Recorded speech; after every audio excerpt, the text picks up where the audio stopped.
دا یو لوی علمیه ده چې زمونږ د عام حضرات ملګري چې د جمعتونو دي دیو په روزه کې د سحر منځ وختي کې د خپل خوب د خاطره بلکې دسه کوي چې ټیم لا داخل شوه نه نو سم دس اذان کوي او د اذان نه پس سم دس منځ ودرای دا د خوب د خاطره دسه کوي او چې کله نن رمضان ختم شو بیګاله د اختر اعلان وشه نو بیا دی اذان 40 منټه او 50 منټه مخکې کوي اوس نن سبا تاسو اذان نو ګورئ پاو کم 15 بجې اذان کول شل منټه کم 15 بجې اذان کول 5:30 بجې جمع کول شل منټه کم شپږ بجې جمع کول دا په جمعهتونو کې جمع ده نو چې پاو کم 15 بجې دا اذان کې او شل منټه کم شپږ بجې ته جمع کې او یا 5:30 بجې ته جمع کې څومره تاخير پکې ده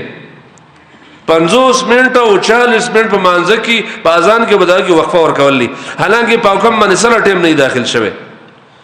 و 8 منټه د پاسه ټیم داخليږي نه 10 منټه د پاسه ټیم داخليږي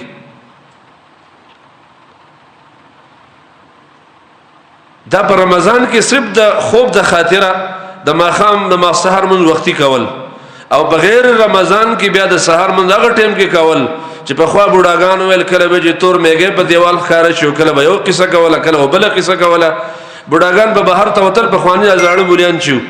دی به بهر ته وتل او زینو به سیکول چې پلانر روان نه غزه کې مخ ښکار کیږي او تور میګه په تور غټه باندې ښکار کیږي او یا په سپین دیوال ښکار کیږي دا کیسه په خوانو مليانو کول سره دا غي دا ټول خلاف سنت دي الله د نبی طریقه داوا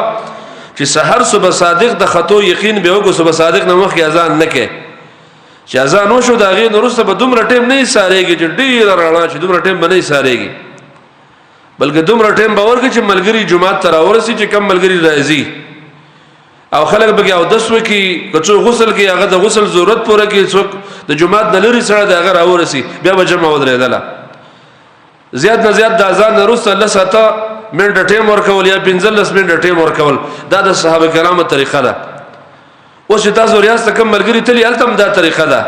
د اذان وروسته 15 منټه ټیم 14 منټه ټیم 12 منټه ټیم 10 منټه ټیم دا د اذان نو ته په ټولو منځونو کې دا ترتیب دی هغه زمونږ په ټولو منځونو کې نیمه غنټه ترتیب ده په یو بجې خلک اذان کوي په وړي جمعې کې او په یو نیمه بجې خلک منځ کوي او ته مرګره کې تبلیغي مرکز والا په دې وړ کې په کم 2 بجې منځ کوي او کله 2 بجې منځ کوي داغه مسلې درونو چې دا حدیث پر خودره شوی دی د الله د نبی د حدیثونو موږ متاثر نه یو د قران سنت نه متاثر نه یو او داغه د مذاهب نه متاثر یو د علماو د اقوال نه متاثر یو نور زمنګ د نبی طریقه دا او چې هغه بر سحر منځ وختي کاو کله به ټیم داخل جو د ټیم په سیرسته متصل بنوي سامنځ کو د الله د نبی طریقه وا په دې باب کې چې ما حدیثونه شمارل 30 احادیث دي ما به څلور پنځه روایتونه ویل چې څوک بیا شوقیان غواړي زمون سره شته 30 احادیث په دې مسله راغلي چې د الله د نبی د سحر منځ وختي کړی دی عمر رضی الله عنه چې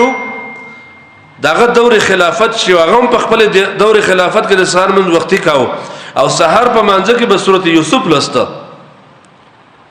و سحر منځ زمون په دې جماعت کې خلک به شمس و ضحا باندې کوي یا په واللیل اذا یخشا باندې من کو یا په سبح اسم ربک الاعلى باندې کو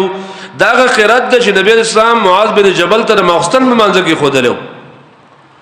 معاذ بن جبل چې کله منځ وګت کو سورې بقره په کې ویلا نو یو ملګری سلام وګرځاو استلاړته خلکو دا منافق د ځکه د جمع نه تللی دی سحر له نبی اسلام ته رپورټ پیش نو معاذ راوخته وي ته خلکو کې فتنه پیدا کړي د مخستن منځ په واللیل اذا یخشا باندې کوا فسبح اسم ربك الاعلى باندې کوا په هل اتاک حدیث الغاشیه باندې کوا په دې سوراتونو باندې مخستن منځ کوا داغه سوراتونه چې زمونږ په جمعاتونو کې به سحر مانځ کې ویل کی او دا د نبی اسلام په مانځ کې په مخستن مانځ کې دا سوراتونه لوستل کېدل د عمر فعل تمغه کېدا قاسم بن محمد وی پراپسه بن عمر الحنفي وی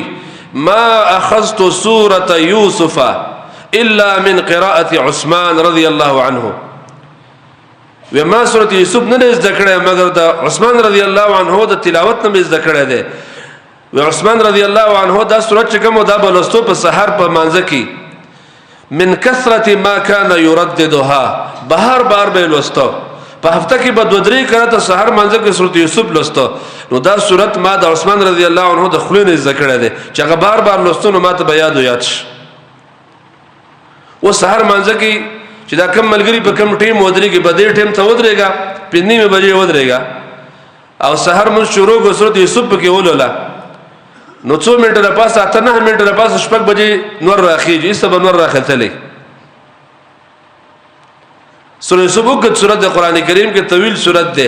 او ورور د صحابه په طریقه ولولا الله ته پته چې عثمان به څومره مزیدار لوسته عثمان رضی الله عنه سحر منځ کې سورۃ یوسف لوسته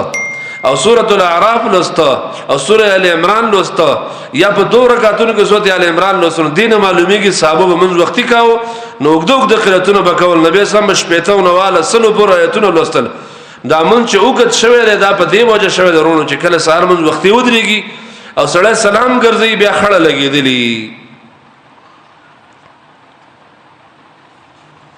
دا د صحابه عمل منصور بن حيان وی الاسدي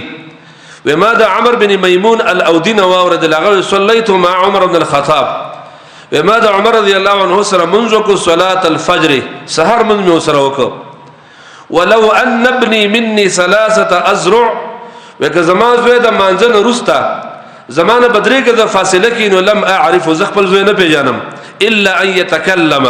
مگر که زما زوی خبرې کوي نو خبر سره خپل بچي پیژني زما زوی دی و بدرېګه کې مخبل زوی نه پیژاندو بدرېګه کې دغه مخ ما نه پیژاندو دومره په تیار کې عمر رضی الله عنه د سحر منځ کاو دم یو علمیه ده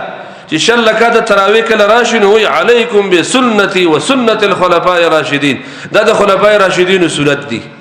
او دا عبد الله بن مسعود رضی الله عنه حدیث درست ویم چې هغه هم وختي منځ کاو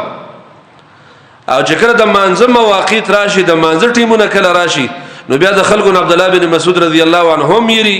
بیا به د عمر بن خطاب رضی الله عنه هم یری بیا ابو بکر صدیق هم د خلکو یری بیا عثمان بن عفان هم د خلکو یری بیا علی بن ابي طالب هم د خلکو یری خو چې ستاسو مذهب موافق د خلفای راشدین او عمل لاګ نو په شد او په مد باندې وي او کله چې د صحابه عملونه ستاسو مذهب مخالفو نو بیا ته صحابه نه یا چې داخله صحابه نه مني او بیا علیکم بسنتي وعلى حدیث ستاسو نه یاد ابي عبيد نقل كده عبد الله بن مسعود رضي الله عنه كان يصلي بين الصبح هذا سحر عبد الله بن مسعود من تکاو حين يطلع الفجر کله چې صبح صادق براوخیږي والمغرب حين تغرب الشمس او ما خام من به هغه ټیم کې گاو چې نور به پنا شو ثم يقول بیا عبد الله بن مسعود ویل هذه صلاتنا مع رسول الله صلى الله عليه وسلم دا زمونږ منشو د نبی صلی الله علیه وسلم په دې طریقه باندې منځ کو دا عبد الله بن مسعود دی چې دا په ترمذی کې د عدم رفع الیدین والا روایت دا بیانې چې نبی رسول الله کله کله رفع الیدین نه کول هغه روایت دا بیانې الته چې دا حضرات ورشنه دومره زور ولا ورکی چې عبد الله بن مسعود دا ملازم صحابي د رسول الله دی او عبد الله بن مسعود د پیغمبر گدای ګرځولا د پیغمبر سره دا داسه لوټي ګرځول د پیغمبر سره دا داسه د اوبو لوټه به وسه ګرځولا د پیغمبر سره مسواک ګرځاو دا دومره لازم صحابي د الله د رسول له او دا د پیغمبر د رسول دین نه نقل کین دین معلومیږي رسول دین نشتا نو زم دا خبره مې ځکه دلته چې دا عبد الله بن مسعود او جمن پیغمبر سره د سحر من د وخت کاو او دا د الله د رسول طریقه او د سحر د منځه خدا ځان له جدا خبره ده چې ستاد مذهب په تایید کې چې عبد الله بن مسعود راغی نو لوی سړی داغه نه جوړ کې لوی سړی دی خو چې کله د اختلاف په صورت کې راغی او د روایت بیان کړ چې د الله رسول وختي منځ کړه د امام صاحب د مذهب خلاف نو البته بیا عبد الله بن مسعود چاته یاد نه عمر بن دینار وی وكنت اصلي مع ابن الزبير وما عبد الله بن الزبير سره منځ کو د سحر منځ و داغه نه پس منګه اجیاد علاقه تلاړو مکه کې اجیاد تاسو معلوم دي و خپل حاجتم پورک او د حاجت نه رستم دغه شان تیارا ولا ډیره خړه نو خور شوی تیارا و چې موږ د سحر منځ کو د عبد الله بن زبیر رضی الله عنه دا د نبی صلی الله علیه وسلم رشتہ دار دی نو بده کې تاسو اول حدیث واوردل بیا د صحابه کرام اقوال واوردل چې د صحابه عمل مداو چې منځونه وختي او د محمد رسول الله صلی الله علیه وسلم عمل داو چې هم منځونه وختي کول پکار دي